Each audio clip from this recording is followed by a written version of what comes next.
Gracias por acompañarnos en esta nueva edición de El Debate. Usted tiene la última palabra. Soy Roberto del Campo Valdés y en esta edición vamos a conversar y analizar sobre un importante hito en la historia de nuestro país, el Bicentenario. El Bicentenario de Chile, que tiene lugar el 18 de septiembre de 2010, conmemora los 200 años del inicio del proceso de independencia de Chile, con la primera Junta Nacional de Gobierno. Motivo de celebración para algunos, motivo de reflexión para otros. Lo cierto es que estamos frente a una fecha trascendental, de la cual desconocemos sus reales alcances. Espérenos breves instantes y ya regresamos.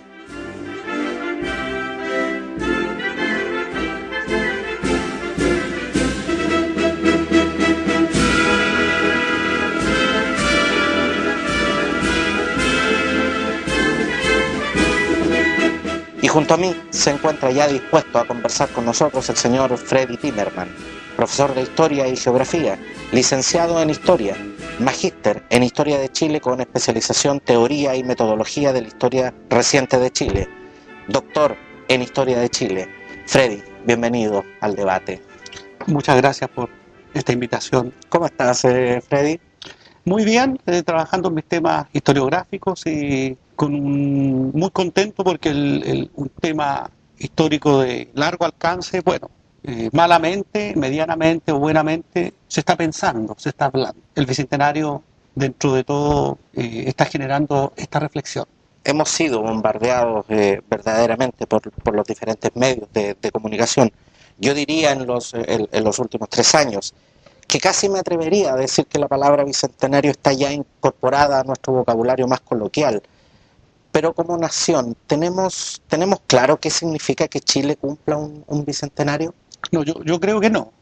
Si lo tuviésemos claro, la farandulización del tema y el uso abusivo que se ha hecho de esta marca bicentenario no se generaría. Yo creo que es un tema demasiado serio y la forma tan festiva en que se ha proyectado el tema denota una falta de serenidad y profundidad en su tratamiento, en su percepción. Porque en estricto rigor, para quienes a lo mejor no somos grandes estudiosos de los procesos históricos, ¿qué significa, digamos, que estemos conmemorando un bicentenario? El bicentenario son 200 años y aquí... ¿Pero 200 años de qué? Claro, ese es el punto. Y aquí nos encontramos con hay una pequeña, por supuesto hay un debate si esto parte en 1810 o en 1818. Yo creo que lo primero es que estamos hablando de grandes procesos, no de pequeñas disputas historiográficas si fue el 10 o el 18. La pregunta es que generalmente se celebra la independencia de Chile. Sí, habría que precisar independencia de qué. Y cuando uno hila fino, esto, claro, es la independencia de una élite criolla del siglo XVIII, santiaguina fundamentalmente, que empieza a dominar comercialmente los circuitos nacionales, aunque ellos dependen fundamentalmente también de las élites limeñas, pero internamente ellos empiezan a dominar y empiezan a chocar con el poder borbónico que ya viene en decadencia. Por lo tanto, es la liberación de un grupo por otro. Luego, claro, queda este grupo dominando. Y la pregunta que habría que plantearse es si Chile de 1810 se ha liberado de sus élites internas, en términos de espacios democráticos. Entonces, pero eso lo podemos ver con la visión que tenemos 200 años después, pero en estricto rigor siempre nosotros asociamos que el 18 de septiembre, que es cuando celebramos nuestras fiestas patrias, conmemoramos la independencia de Chile, cosa que en términos históricos no es exacto, porque la independencia de Chile efectivamente se logra 8 años después. Pero en definitiva lo que se conmemora es el inicio de un proceso que históricamente no tuvo retorno. En definitiva, eso es lo que más o menos el común de las personas entendemos. Sí, pero yo insisto en que siendo válido lo que tú afirmas, yo me centro en el proceso mayor. Y el proceso mayor, cuando tú analizas toda historiografía es historia contemporánea por cuanto mira desde el presente al pasado. Y por lo tanto, en esta perspectiva de mirar cómo está tu presente y buscar sus raíces en el pasado, entonces vamos hacia 200 años atrás, o un poquitito más, 1760 aproximadamente. Y se inicia un proceso enorme, ¿cierto? Uno de cuyos escalones es lo que nosotros llamamos independencia de Chile. Entonces, por eso yo partía diciendo, sí, celebramos una independencia, una independencia de la élite, porque el proceso de independencia no fue un proceso masivo, fue un proceso de una élite del poder español. En Chile no se produce por un estallido social. De ninguna manera. De hecho, es un factor externo. Como fue en otras naciones. Ahora, si hay elementos, cuando uno ve, por ejemplo, qué sé yo, las memorias del Real Tribunal del Consulado, sí, hay un malestar, hay elementos de disenso, más o menos bien constituidos, sobre todo en temas económicos, pero me parece que la primera década del siglo XIX eso no constituía un elemento que por sí solo pudiese generar una suerte de revolución independentista. Estaba en ciernes, estaban los elementos. Lo que gatilla esto obviamente son sucesos europeos, puntualmente la invasión de Napoleón. Pero también hay que decir que si eso se genera es porque ya en ciernes había una cierta fricción importante. Y un elemento también a considerar es el factor económico. Yo diría el punto central, porque las élites desde 1760 se produce en Chile un gran desarrollo económico de estas élites y en este desarrollo económico los espacios autónomos de ampliación de estos grupos va chocando obviamente con las políticas restrictivas del Estado borbónico español para América Latina o para su imperio en Sudamérica, y sobre todo con las restricciones que pone el virreinato limeño, virreinato peruano. El tema es fundamentalmente económico, pero también hay otro tema. Podríamos decir un tercero en discordia. Magnus Mörner, que es un historiador sueco, afirma que en este periodo, el último tercio del siglo XVIII, tal vez el segundo tercio, quienes más crecen demográficamente son México y Chile. ¿Quiénes crecen en Chile? Fundamentalmente los mestizos. ¿Quiénes son los mestizos? Es un grupo amplio que puede constituir el 70% de la población o más, pero que no tiene una mayor domesticación social. O sea, tú un mestizo no tiene arraigo, es el roto sin Dios ni ley. Es decir, si tú al mestizo le das un trabajo, el mestizo no te llega a la hora, o te llega atrasado, o te llega curado, o te roba las herramientas, no es un tipo confiable. Los dragones de la reina y otras medidas punitivas se venían desarrollando ya desde mediados del siglo XVIII, lo cual genera que el problema grave para esta élite agraria, comerciante, santiaguina, para controlar los grandes espacios de poder, viene siendo no solamente su choque con el poder Borbón, sino que luego el ordenamiento del país, de esta enorme masa que he mencionado. Por lo tanto, el problema que queda a resolver después de solucionado hacia aproximadamente 1820 la pugna con la élite borbónica, es la pugna, podríamos decir, entre esta masa, ¿cierto?, mestiza, no domesticada socialmente, y la nueva élite en el poder. Por supuesto, la nueva élite del poder tiene que resolver sus pugnas internas, sus orientaciones. Entonces, a la primera fase militar, que va de 1812 a 1820-21, viene la otra fase, que es la que finalmente se resuelve con la llegada de Diego Portales. Claro, luego, porque después de 1830 viene entonces la pugna, el tercero en discordia que yo mencioné antes, esta enorme masa. Por algo las élites entonces un elemento central, y ahí está el estudio de Ana María Stuben, es la noción de orden en el siglo XIX. Por eso que yo partía diciendo que en una visión de largo plazo, que son las que importan acá, de bicentenario, lo que importa en una historia mirada desde el presente, es decir, ¿de dónde viene nuestra incompleta democracia? Y si tú tienes una atenta mirada, y en función de lo que te estoy diciendo, nuestra incompleta democracia viene del proceso independentista.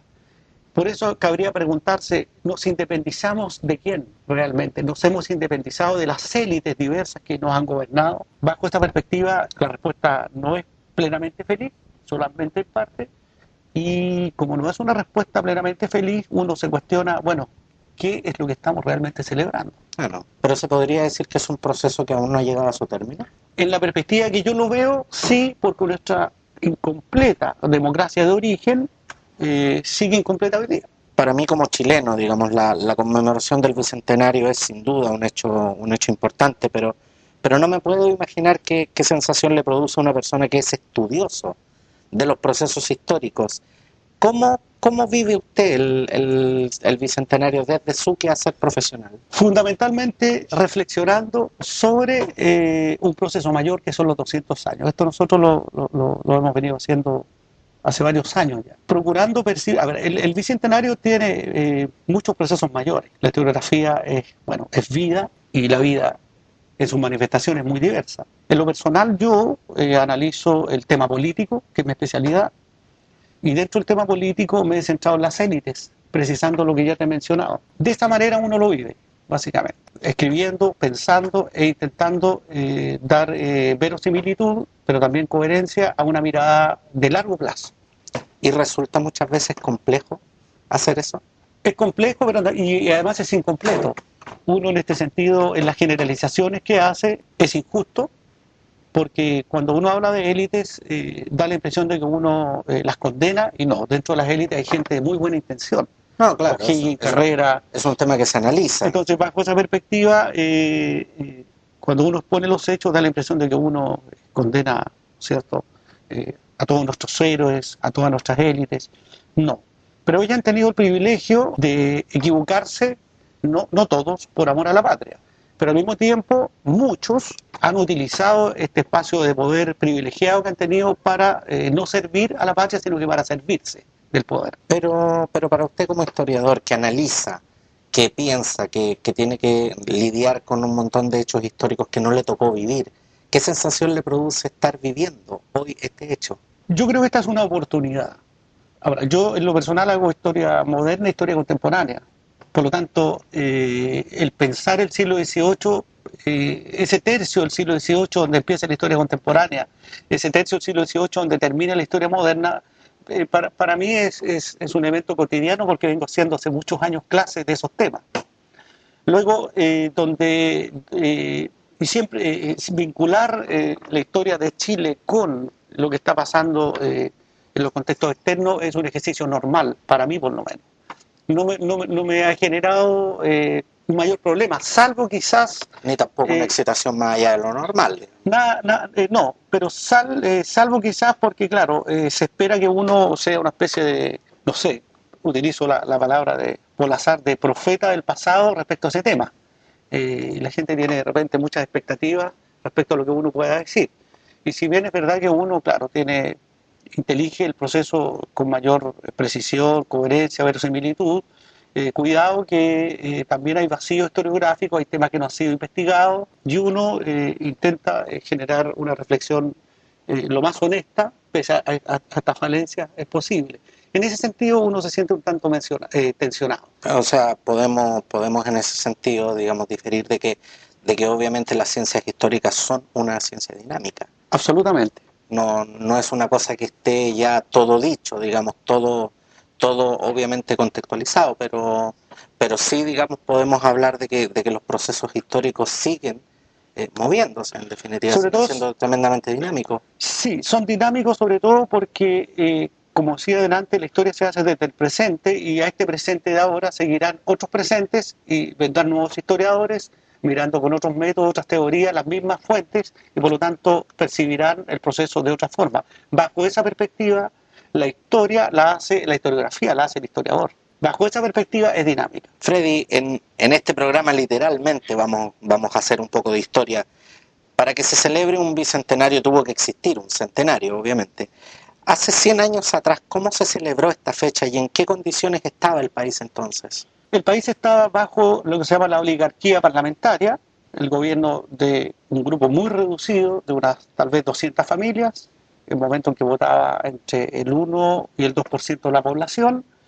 El país venía experimentando a nivel masivo lo que se llama la cuestión social, es decir, el absoluto descuido por parte de las élites del Estado chileno de las condiciones de vivienda, salubridad, empleo, educación de las grandes masas.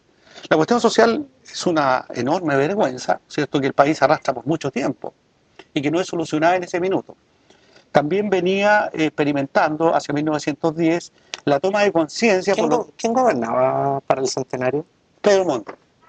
Pedro Montt, que muere en 1910. Entonces, para terminar el dibujo, se genera una toma de conciencia por parte de la élite oligárquica, puntualmente el Partido Radical, que hacia 1910 empieza a asumir la cuestión social. Tímidamente, desde 1893, el Partido Democrático también venía asumiendo esto. Se venía generando en los militares del servicio militar obligatorio, que me parece en 1900, también una toma de conciencia porque empiezan a llegar a los cuarteles, ¿cierto?, hacer su servicio militar, gente de esta masa. Y ellos empiezan a conocer y a salir un poco de la burbuja en que estaba, lo que estaba pasando fuera. Finalmente también el elemento militar lo está pasando muy mal, su política de sueldos, de realización profesional y de inversión del Estado en su profesión es mínima, salvo por supuesto cuando se acentúan los problemas limítrofes. Por lo tanto, había en los militares que eran clase media un enorme malestar. Estos militares que inician su carrera en 1900 van a ser los que van a dar los golpes militares del año 24-25. Empieza a surgir también tímidamente, aunque Peter Deschazo, el historiador norteamericano, lo ve con menos entusiasmo, una suerte de movimiento sindical o algo así como un anarcosindicalismo o una suerte de mutualismo que, en fin, sea cual sea la cuantía de estos tres elementos que mencioné, indican una toma de conciencia del elemento obrero, de los carrilanos, de los que trabajan en los ferrocarriles, de las minas del carbón, de las obras públicas, de los estibadores. También yo creo que lentamente va surgiendo una clase media que se empieza a desperfilar de este arribismo excesivo que tenía en términos de generar su autorrealización en función de los cánones políticos, económicos, sociales y culturales de esta oligarquía. Por lo tanto, la oligarquía en su desgobierno, en su irresponsabilidad, pero al mismo tiempo la sociedad en su maduración hacia un mínimo desarrollo de sociedad civil contestataria, va creando las condiciones que poco después de 1910 van a llevar a que el sistema oligárquico parlamentario sea reemplazado. Indudablemente es un momento de crisis grave del país y el país no está en buen pie.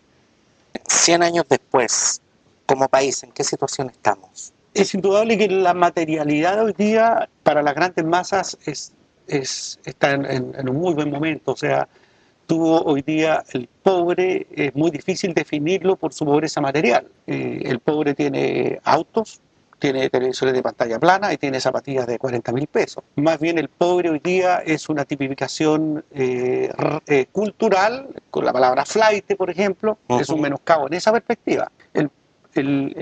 Pero ya no se pasa hambre, podríamos decir. Hoy día la movilidad social, pese a todo, es más factible que en la década del 70 el 4 o 5% de los jóvenes que salían de enseñanza media entraban a la universidad, hoy día creo que es el 40%. Y no me refiero solamente a los 10.000 o 15.000 dólares de ingreso per cápita, que es una cifra engañosa que tiene el país comparado con, no sé, los 1.000 dólares que tenía hace 40 años. Es indudable que el país materialmente está bien. Algunos dicen, ¿cómo está Chile? Está muy bien. Los que están mal son los pobres, sí. Pero la pobreza es un concepto difícil de asir y habría que precisarlo. Lo que uno ve caminando por aquí y por allá son situaciones en que, por supuesto, el pobre se siente pobre o uno lo ve pobre porque compara, ¿no es cierto?, con el que más tiene. O sea, es obvio que en Chile hay gente que tiene departamentos de $1 millón y mansiones de $5 millones, y no son pocos. Por lo tanto, el umbral de materialidad ha subido. Y bajo esa perspectiva, si un pobre hoy día se comparara, ¿cierto?, con un pobre en la década del 60, claro, no hay comparación. No hay punto de comparación. Se ha subido. ¿Y políticamente cómo nos encontramos? Yo creo que con la misma falta de democracia de hace 100 años, o más o menos. Creo que, por ejemplo, en política... Porque se habla mucho de que en Chile existe una gran estabilidad política, ¿eso es así? Sí, pero tiene que ver también con una política educativa que no educa para generar en el alumno la construcción de parámetros que le lleven a construir un orden autónomo. Hoy día la educación más o menos está al servicio no de la formación de una conciencia crítica, sino de un saber funcional a los grandes procesos económicos. Bajo esa perspectiva se ha empobrecido la cultura introspectiva de la persona. Ha retrocedido filosofía, han retrocedido los idiomas, ha retrocedido en no poca medida historia, artes plásticas, música, que son los saberes que te llevan a la construcción de un yo, de una identidad más crítica, de la constitución de esto soy yo tengo algo que oponer a lo que me llega.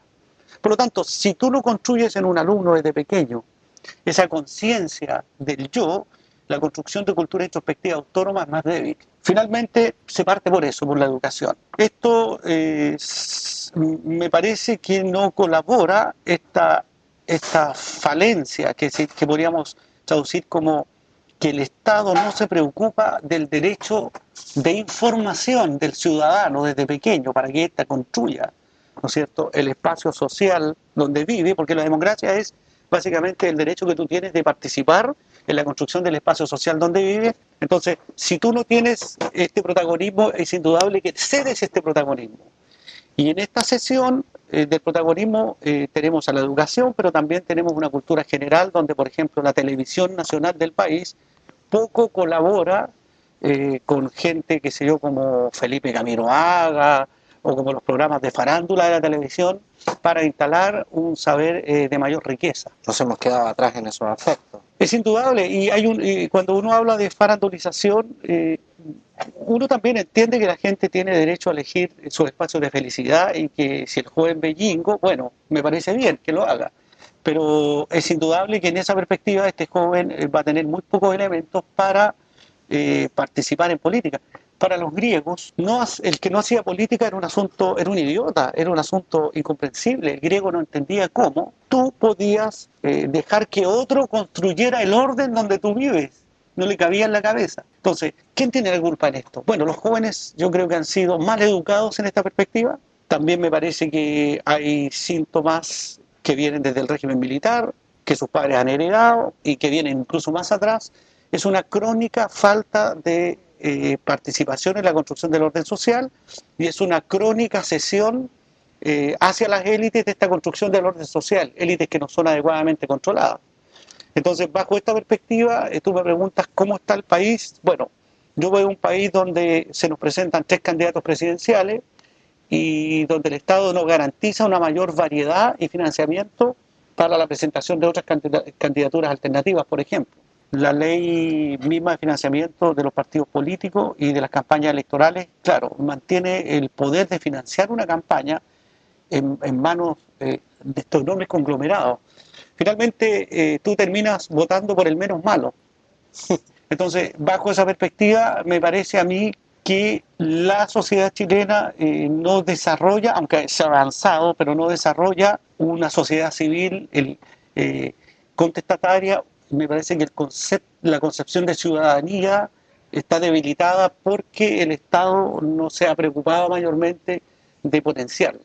¿Y cuáles son las tareas pendientes que tenemos como país entonces? Bueno, es un escándalo que en Chile existan la cantidad de colegios particulares que hay, pagados, lo que instala un acceso a la información desde pequeño ya desigual. O sea, un niño que paga en kinder 200.000 pesos, es indudablemente que va en un desarrollo absolutamente asimétrico con respecto a aquel que no lo paga. ¿La equidad social es un tema pendiente? Lo que tú me dices es un escándalo, esta falta de equidad social. Entonces, el punto central acá es la educación, sin duda. Entonces, quizás sería utópico pensar, por los capitales invertidos, que se acaben los colegios particulares. Pero sí, lo que se podría hacer es potenciar la educación estatal. Claro, no, la educación estatal y bueno, estamos con los resabios, porque en Chile la educación pública hasta 1973 o tal vez 70 fue muy buena. Lo que pasa es que el régimen militar le pasó a las municipalidades esto y el asunto se menoscabó. La educación como negocio no me parece tan negativa siempre y cuando exista una alternativa de igual nivel para los desposeídos. Cuando el asunto parte ahí, entonces la inequidad garantiza una sociedad enormemente desigual. Enormemente desigual. El otro día escuché a alguien decir que en Chile, de todos los puestos gerenciales, el 50% de los puestos gerenciales, no recuerdo bien la cifra, 50 o 70% lo proporcionan solamente 5 colegios de Santiago. De ahí salen todas las... Por lo tanto, si alguien piensa que las élites no se reproducen, sí se reproducen. Y se reproducen de manera elitista. Y eso es absolutamente antidemocrático. Finalmente, me parece que no ayuda mucho las dietas onerosas que también reciben los parlamentarios. Me parece un exceso la cantidad de dinero que reciben, fundamentalmente porque uno tiene la impresión de que surgen políticos profesionales que poco interés tienen por la construcción en términos de bien común, porque eso es la existencia que ellos tienen, de una sociedad mejor. Es muy difícil no pensar eso cuando las dietas son tan onerosas. Pero tenemos posibilidad de mejorar todas estas cosas o ya estamos condenados a vivir en este ambiente de desigualdad. Bueno, llevamos 200 años en esto. Nuestra democracia es, desde el origen de la nación en el Bicentenario, desde poco antes, en Chile no ha pasado un gran cataclismo. El Estado inicialmente fue muy débil, después de 1810, o no existió. La profundización legal de la construcción fue muy débil. No existió un cataclismo cataclismo entre comillas, como podría haber sido que hubiésemos tenido una revolución industrial que habría generado, ¿cierto?, indudablemente una revolución en el conocimiento y por lo tanto masas más organizadas y más críticas. Yo creo que no creo yo que estemos condenados irreversiblemente a esto. ¿Pero qué tendría que ocurrir para que esto cambiara? Tendría que generarse consensuadamente un proyecto nacional, que es lo que nunca hemos tenido. Porque en definitiva el bicentenario nos plantea un espacio de reflexión, tal como tú lo has señalado durante el programa. Mira, pero en definitiva, ¿cuáles son los grandes desafíos que tenemos que enfrentar para los próximos 100 años, por ejemplo? Claro, si quisiésemos ponernos un plazo. Cuando uno estudia, por ejemplo, el caso del desarrollo de Dinamarca en el siglo XIX, Ajá. Más allá de los gobiernos de turno, lo que hay es un proyecto nacional a largo plazo. No un proyecto donde llega un gobierno y encuentra todo lo malo lo que ha hecho el otro. No hay proyecto nacional a largo plazo aquí. Hay élites que se suceden, que se cambian y que se sirven del poder unas más que otras. Creo que Chile en este minuto no tiene problemas económicos. El otro día se calculaba que el cobre iba a estar sobre $3 por muchos años más. Por lo tanto, al igual que hace 100 años con el salitre, hoy día tenemos una oportunidad histórica desde la materialidad existente para construir algo mejor. El problema es que el atraso en la generosidad política y en la carencia de un proyecto de nación consensuado es el mismo de hace 100 años. Y bajo esa perspectiva sabemos perfectamente lo que habría que hacer. Y me parece que un camino es una reforma educacional seria, amplia, generosa. Me parece que el camino es la educación, pero la educación es un camino a largo plazo. Definitivamente. No es un camino inmediatista que pase necesariamente por poner más dinero sobre la mesa. ¿Y por qué aspecto pasa? Perdón, por voluntad política. Por voluntad política, sí. Ya casi llegando al final de lo que podríamos llamar una edición histórica de este programa, quiero ofrecerle los micrófonos para que se dirija a nuestros auditores. Son ellos quienes lo escuchan. ¿Hay algo que quisiera decirles? Chile siempre en su historia ha estado lleno de salvadores. En algún momento fueron las élites que algunos todavía ven, terratenientes del siglo XVIII, centralistas, que Portales unifica. Luego para algunos fueron las élites, entre comillas, liberales, que centrada en el Partido Conservador, que recogía las élites mencionadas, más el Partido Liberal, generan un pacto hacia 1870 que inaugura una sociedad que decide imponer un orden controlado desde el Estado. Se potencia el Estado incluso en los golpes del 24-25. Luego, hacia el año 38, vienen otras élites políticas que también se adueñan del Estado y que en función de sus propios intereses van generando espacios sociales en que la mencionada cuestión social se mantiene bien adentrada a la década del 60, por no decir bajo el régimen cívico-militar de Pinochet también. Élites bien intencionadas, nadie puede dudar que lo que intenta Jorge Alessandri del 58 al 64 tiene buenas intenciones, lo que hace Frei Padre con la Revolución en Libertad o lo que hace Allende con la Revolución Democrática Socialista, e incluso lo que hacen los generales que dan el golpe. No digo Pinochet y el grupo de los coroneles que dan un golpe al golpe después del año 75. Puede que los neoliberales hayan tenido muy buenas intenciones, incluso los gremialistas de Jaime Guzmán, que son el partido no oficial del régimen cívico-militar. Y sin embargo, la construcción es a espaldas del consenso popular. Siempre las élites, ¿cierto?, están controlando. Cuando el régimen de Pinochet ya históricamente no tiene mayor futuro, se realiza este pacto el año 1989, entre las élites que vienen la concertación y el régimen militar. Pinochet todavía no es tocado, que yo sepa su familia tampoco. Muchos militares no son mencionados, la derecha ha eludido sus responsabilidades en la barbarie y el holocausto que generaron, y la concertación se trajo a Pinochet desde Londres, lo que genera una perspectiva de impunidad enorme. Todo eso hecho a espaldas de la gente que realmente sufrió el proceso.